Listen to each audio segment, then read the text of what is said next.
Welcome to the Business of Apparel podcast. This is the place to learn how to start and scale your own apparel brand and fill it with loyal customers for years to come. I'm your host, Rachel Erickson, owner and CEO of Unmarked Street, and I can't wait to share this episode with you. Welcome back to the Business of Apparel podcast. Today, I wanted to do something a little bit different and respond out there to some comments that we've been getting in the way of trolling a little bit. And first of all, I want to address, if you are out there thinking about starting a business, thinking about going freelance, thinking about putting yourself out there, I've got to make content, I've got to be on video, I have to put my face out there into the world, and you're scared because you're afraid of trolls on the internet and you're afraid of people making fun of you or people saying mean things. First of all, I'm here to say, inevitably that is probably going to happen. And so I want to kind of walk you through how I handle that and how I've kind of gotten over that fear.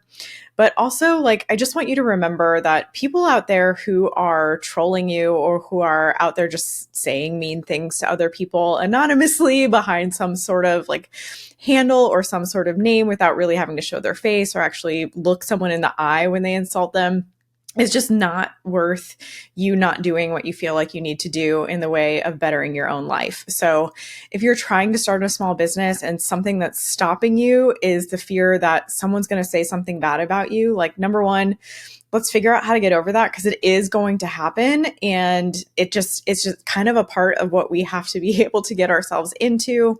But also number two, those people aren't worth your time or worry. And if they're out there not liking you, okay, cool. They don't have to follow you. And if they get really bad, you can block them and delete your comments. All of that is totally doable. So something really interesting has happened to me since kind of starting the business, and we started to reach a little bit of a bigger audience. And we are starting to get some comments into our different DMs and into our inbox that aren't always super friendly or aren't exactly the kind of comments that we're hoping to get. And there are a couple of different kind of classes of this, but number one, for some reason on Facebook, it is the place for gross men to come together and make boob jokes. So there is this one class that I'm starting to get where there are a lot of boob jokes about me. And yes, I do have large boobs. And so they make that really easy. And so we've started to kind of go through and start cleaning some of those out. And just know, if that scares you or if you're in your car laughing right now, I hope that was a good laugh. But a bunch of people coming together to make boob jokes about me when I'm okay, I've been dealing with boob jokes since I was literally in the 4th grade. I've kind of had to learn how to get over it. I'm turning 40 this year. More power to you. Yes, I have big boobs. Get over it. If you're going to be a child about it, we're probably just going to delete all of that because that's not the kind of commenting that we really want on our stuff. We want you to be focusing on the education and on the different content that we're putting out to you for free. So that's kind of the first class that we've been getting. The second class is this very typical, oh, this is a promo, or, oh, this video is really useless. And well, if it wasn't useless or if it wasn't useful to you, you don't have to like it or engage with it. You don't have to follow me. You don't have to subscribe to any of my channels. More power to you. Go on with your day. I'm sorry that it was useless to you, but we are getting a lot of opposite comments saying that what we're teaching is very helpful for other people. This is actually happening really big in the cycling sector of what we're starting to do. So we started doing 2-wheel Wednesdays and we started talking a lot more about cycling apparel and kind of my specialty and my background in that area. And the cycling community has gotten really engaged, which I am so in love with. I'm so excited that we're starting to engage the cycling community. But at the same time, we're also starting to get some people saying well, this information is really stupid. And my goal is to actually start trying to figure out how to bring more new beginners and new people into the cycling sport because I think it's important for health, it's important for happiness, it's important for the planet to start putting more people on bikes and outside of their cars on a regular basis. And so this is kind of a mission that I'm just starting. And cycling advocacy is something that we want to push forward. But for the people who are out there and already know how to wear their cycling apparel or already know all about the Giro or the Tour de France coming up, of course those videos are going to seem stupid to you because I'm trying to teach someone who doesn't know a ton about it why it can be fun and how it can be a great thing for your life. So we're starting to see some of those come in. And at the end of the day, like whatever, I'm not really worried about that.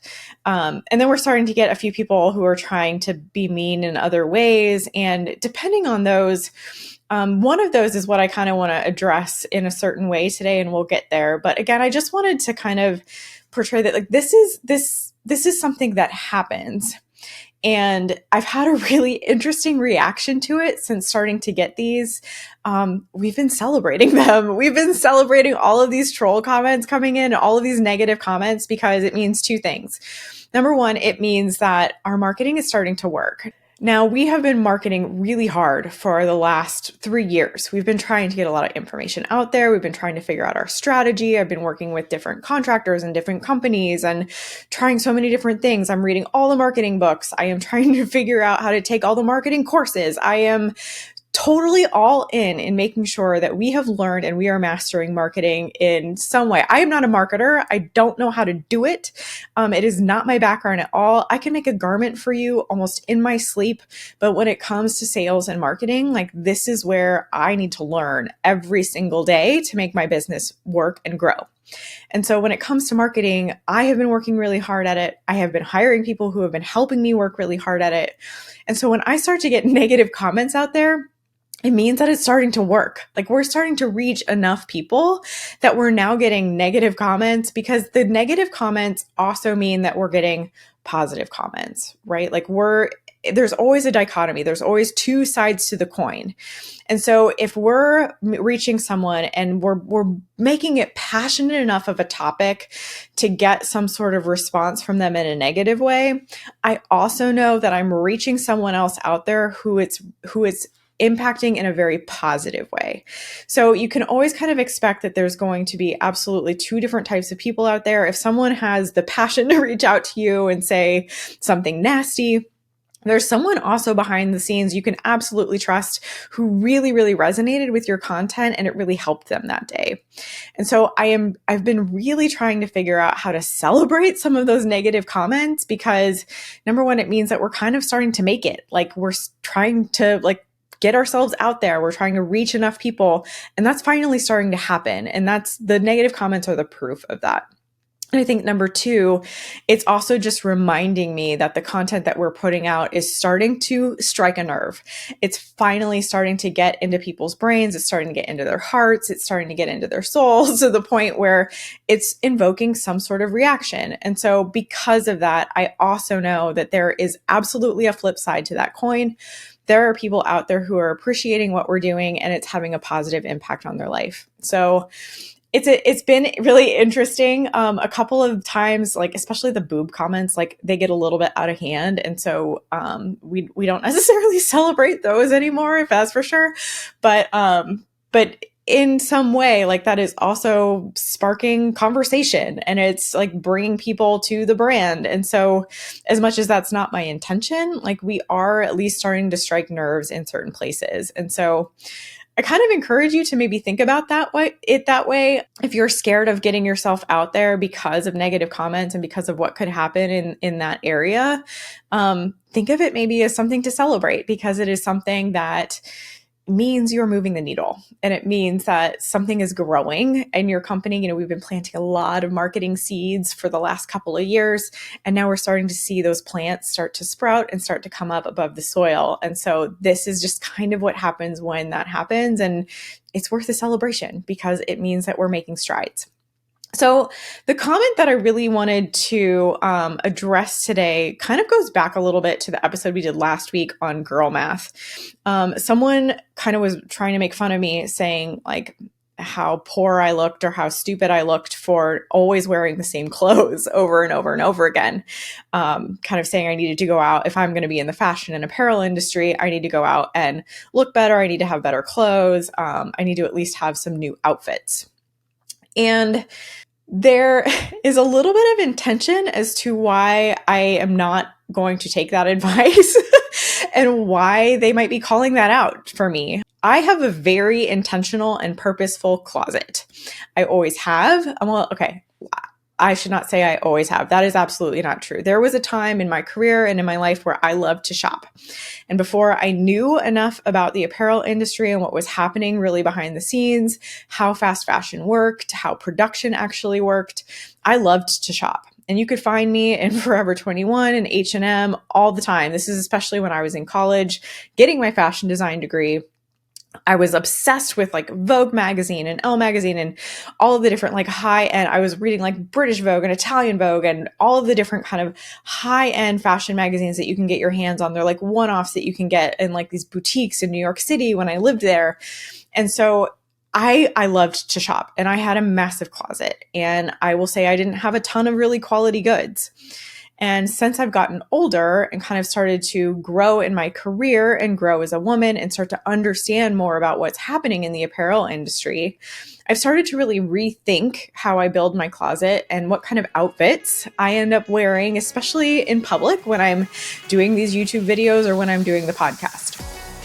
Are you frustrated by feeling like an outsider in your own industry? You're not alone. I spent years feeling the same way.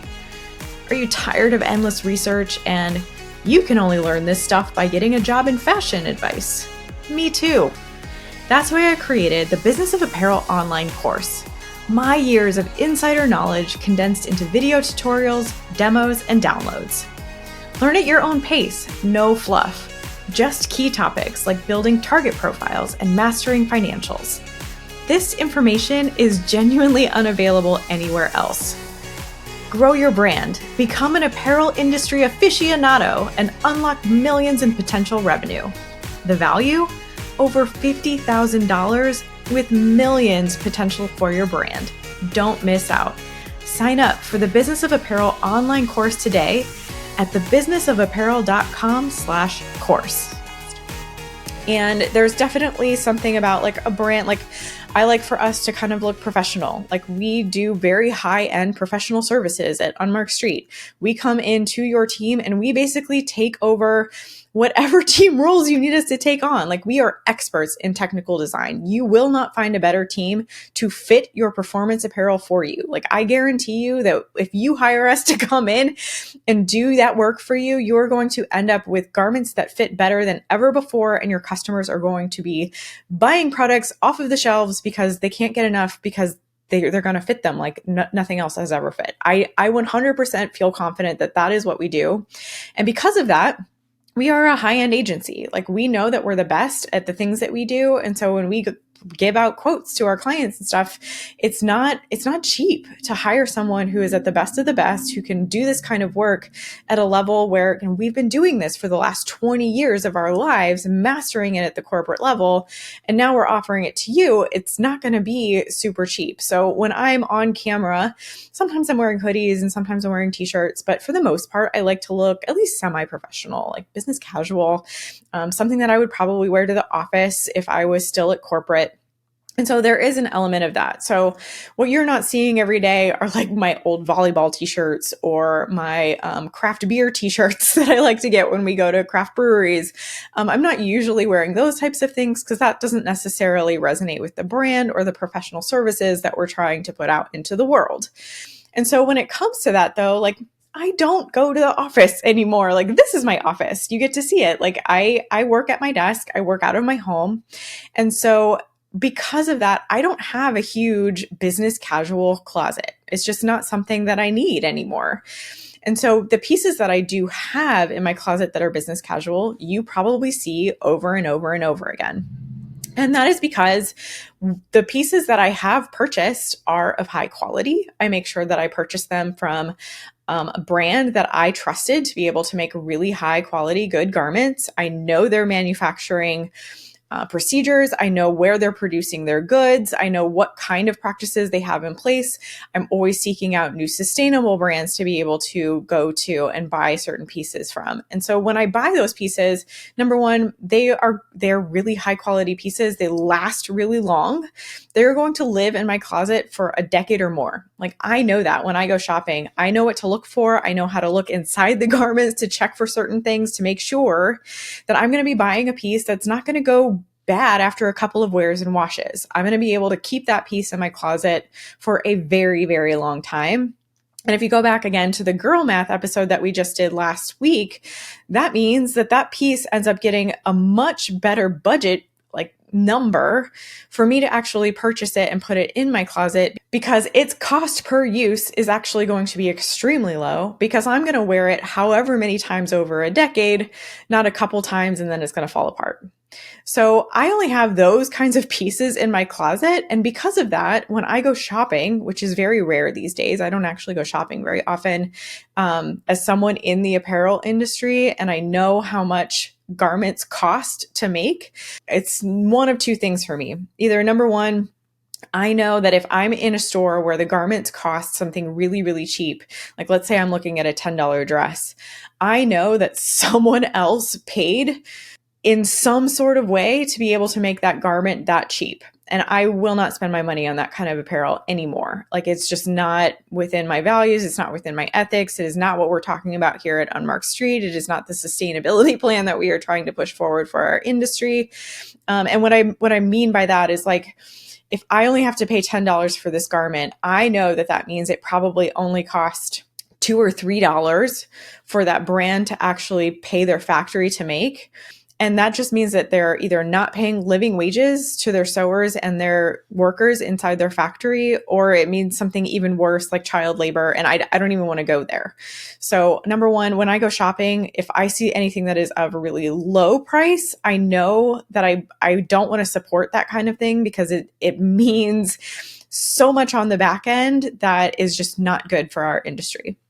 On the flip side of the coin, I can go shopping at really high-end places, get really high-quality goods, but they're going to be really expensive. And so I don't put a lot of budget into my wardrobe at this point. Like, it's just not my priority right now. Like I said, I have a lot more priorities to figure out how to get into marketing and sales and try to figure out all of these things. So I'm buying like online courses, and I'm buying books, and I'm paying for people to come onto my team to make sure that I can learn all of this stuff properly and we can execute it properly so that our business can do the kinds of things that we want it to do. And so that's where my priority is for my budget. And that's where my money goes. My money doesn't necessarily go into building my apparel wardrobe all the time, because I have good quality garments that I can wear over and over again. And I don't necessarily have a high-end budget to be able to go shopping for expensive clothes all the time. Now, maybe that'll change someday, and maybe we'll start making a lot of money. And so maybe I will end up having an apparel or a wardrobe budget at some point, which could be very cool. But I even see at that point, like maybe doing something with like Rent the Runway or some other kind of subscription service where maybe I can try the clothes. Maybe I've got a photo shoot coming up, and so I can wear these clothes from Rent the Runway, look amazing, and then return them. And it's not something that I had to buy for a single use or anything like that. So if you're seeing me in the same outfits over and over again, I want you to know that that is intentional, and it is 100% aligned with what we are trying to do at Unmarked Street and the business of apparel. It speaks a little bit to the sustainability that we are trying to put forward out into this industry and out into the world.